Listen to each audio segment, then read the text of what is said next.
안녕하세요. 김소희 노무사입니다. 저희 특강 시작하도록 하겠습니다. 여러분들한테 드린 자료는 지금 두 가지 종류인데요. 아마 이제 제 얼굴이 그려져 있는 체계잡기 특강 자료 한 가지를 드렸고요. 그 자료는 저희가 마지막에 살펴볼 건데 주로 공부 방법론과 관련된 내용을 설명드릴 거다 이렇게 생각을 해주시면 되고요. 괄호로 이렇게 좀 하얀 색깔로 드린 자료는 특강 목표라고 해서 정리된 게 있는데 오늘 이제 제가 PPT로 주로 설명을 드리면서 여러분들께서 필요한 부분은 여기에 뭐 이제 필기하셔가지고 요거 하나만 남겨가시면 될 것 같습니다. 저희 3시간 예정이 되어 있는데요. 어떻게 진행을 할 거냐면 첫 번째 시간에는 먼저 근로기준법 전체 개관을 하는 체계를 잡기 위해서 전체 개관하는 시간을 가질 거고요. 그 다음에 두 번째 시간에는 노조법, 그리고 마지막 시간에 공부방법론 해서 이렇게 마무리를 할 겁니다. 저희가 5시까지로 예정이 되어 있는데 아마 5시보다 조금 일찍 끝내서 지금 오신 분들은 대상으로 조금 수업 방법이나 방향성 이런 좀 질답하는 시간을 따로 가지려고 하고요. 오늘 특히 이게 뭐 온라인으로도 제공이 되지만 이렇게 와주신 분들은 실제 소중한 시간을 내서 와주신 거니까 얻어가시는 게 꼭 있으셔야겠죠. 그렇게 하기 위해서 오늘 이 3시간을 통해서 여러분들이 얻어가셨으면 좋겠다라고 제가 생각하는 거를 한번 정리해 봤고요. 마지막에 이 내용 확인하면서 여러분들이 그런 것들이 이제 남으셨는지 체크를 해보시면 되겠습니다. 일단은 저희 노동법 공부를 할 때 2차 공부에서 중요한 거를 3가지 정도로 축약해서 다시 말씀을 드릴 건데요. 그거를 여러분들이 앞으로 1년 동안 공부를 하는 과정에서 이거를 중점적으로 그리고 방향성을 이렇게 설계해서 내가 공부를 해야겠구나 라는 것을 깨달아 가시는 것. 그 다음에 두 번째로는 근로기준법과 노조법이 이제 저희 노동법 시험에 주된 시험 범위가 될 텐데요. 그 법들이 진짜 어떤 법인지를 이해해서 가시는 겁니다.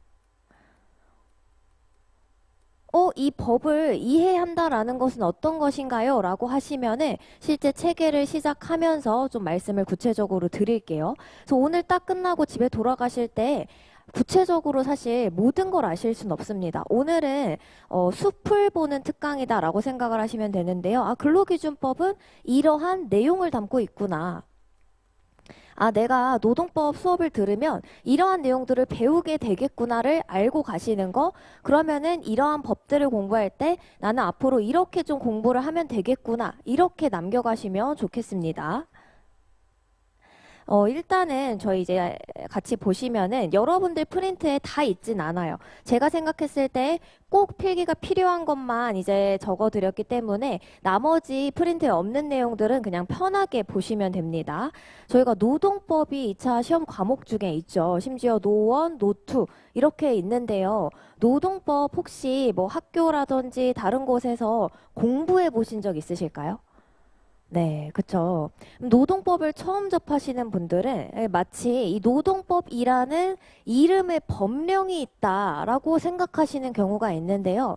그렇지는 않고요. 노동법은 근로자의 어떤 인간다운 삶, 일을 하는 근로자들의 어떤 인간다운 삶을 보장하기 위해서 그 관계를 규율하는 법을 다 노동법이라고 총칭하는 겁니다. 그러니까 노동법은 저희가 배우시게 될 뭐 근로기준법, 노동조합법, 산재보험법, 뭐 고용보험법 아니면은 기간제법 이러한 여러 가지 법령들을 다 일컬어서 노동법이다라고 부르는 겁니다.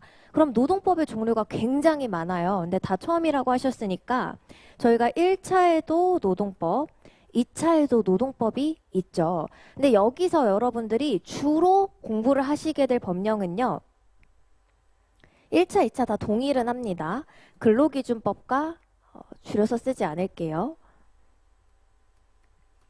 근로기준법과 노조법을 주로 공부를 하시게 됩니다. 그 외에 시험에 출제되는 기타 법령들도 같이 배우게 되시는데요. 차이점은 1차는 법조문을 가지고 여러분들이 주로 공부를 하시게 된다면 2차는 판례를 가지고 공부를 하시게 됩니다. 왜냐하면 2차 시험에서 법전을 준다라는 거는 들으셨죠. 그래서 뭐 퇴직금을 얼마 줘야 되냐 이런 것들은 다 법전에 있는 내용입니다. 그럼 법전에 있는 내용 주고 우리 보고 막 16페이지 이렇게 채우라고 할 수는 없잖아요. 그러니까 2차에서는 판례를 주로 공부하고 실제 현실 세계에서 발생하는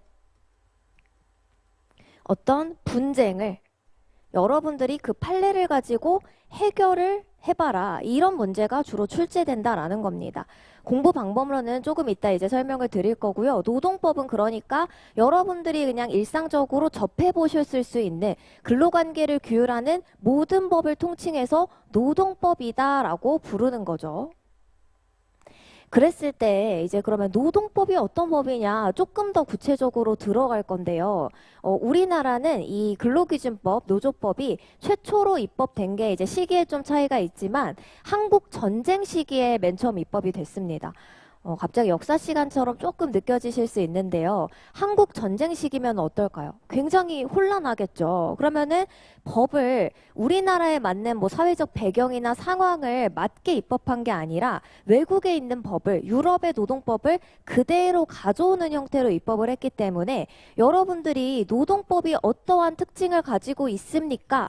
이거를 아시려면요. 이제 유럽의 노동법을 좀 이해하실 필요가 있고요. 지금부터 말씀드리는 거, 이제 근데 유럽에서 노동법이 만들어지게 된 배경을 좀 설명드리는 겁니다. 여기서 이제 신분제 봉건 사회부터 좀 시작을 하셔야 되는데요. 옛날에는 이제 신분제가 있을 때에는 귀족이 있고요. 농노 해서 일반 그냥 평민들이 이렇게 있었죠. 그러면은 귀족의 이런 수탈이나 이런 것들에 못 이기던, 우리나라도 물론 그랬지만 그런 농노들이 탈출을 해가지고요. 도시로 모입니다. 농사 짓던 분들이 이제 도시에 모였으니까 먹고 살아야겠죠. 그래서 이것저것 장사를 하는데 이분들이 이제 신흥 세력으로 도시의 하나의 계층으로 성장을 하게 되는 겁니다. 근데 이분들이 어느 정도 돈은 벌었지만 여전히 신분제 사회에서는 길을 펴고 지낼 수가 없겠죠. 그래서 이제 시민혁명을 일으키고 그 결과로 이 시민법이 만들어지게 되었는데요. 시민법에서는 두 가지를 좀 특징으로 삼을 수 있습니다. 주체성과 자유. 주체성이라는 것은요. 봉건사회에서는 이제 기존의 중세사회에서는 신분의 모든 것이 구애받았기 때문에 우리나라로 치면 이제 뭐 조선시대 이런 때 생각해 보시면 되겠죠. 신분이 다른 분들은 결혼도 할 수 없었고요. 신분이 다르면은 내가 원하는 삶을 살 수 없었죠. 그러니까 이제 이분들은 신분에 구애받지 않고 개인이 본인이 원하는 삶을 자유롭게 꾸려갈 수 있도록 하는 그런 사회를 만들자라는 게 하나의 목적이 있었고요. 그 다음에 기존에는 신분이나 국가에 의해서 개인의 많은 활동이나 이런 것들이 제약되었기 때문에 더 이상 신분이나 국가에 구애받지 않고 개인이 자유롭게 살 수 있도록 자유를 달라, 이런 것들을 목적으로 해서 이제 시민법이 만들어지게 되었는데요. 크게 세 가지 원칙을 담고 있습니다. 그래서 여러분들이 민법에서도 배우셨을 수 있는데요. 요거를 아셔야지 왜 노동법이 입법됐고 노동법이 어떤 특징을 가지는지 이해를 하실 수가 있습니다. 근데 시민법은 세 가지 원칙으로 추려볼 수 있는데요. 일단 어떻게 있냐면요. 계약 자유의 원칙. 중세시대엔 어때요? 귀족이랑 그냥 일반 평민이랑 뭔가 계약이라는 걸 할 수가 있었을까요? 아니겠죠. 그냥 귀족이 시키는 대로 하는 거죠. 근데 그게 아니라 이제 신분제 사회, 신분제를 타파하면서 모든 개인은 동등하다라는 전제하에 개인들이 자유롭게 어떤 조건들을 정하도록 이렇게 하자라는 원칙이 하나 담겨 있었고요. 그 다음에 과실책임주의. 옛날에는요, 귀족들은 어때요? 왜 드라마 보시면은 이제 잘못을 저지르거나 살인을 하고도 책임을 지지 않았죠. 근데 일반 평민이 귀족한테 상해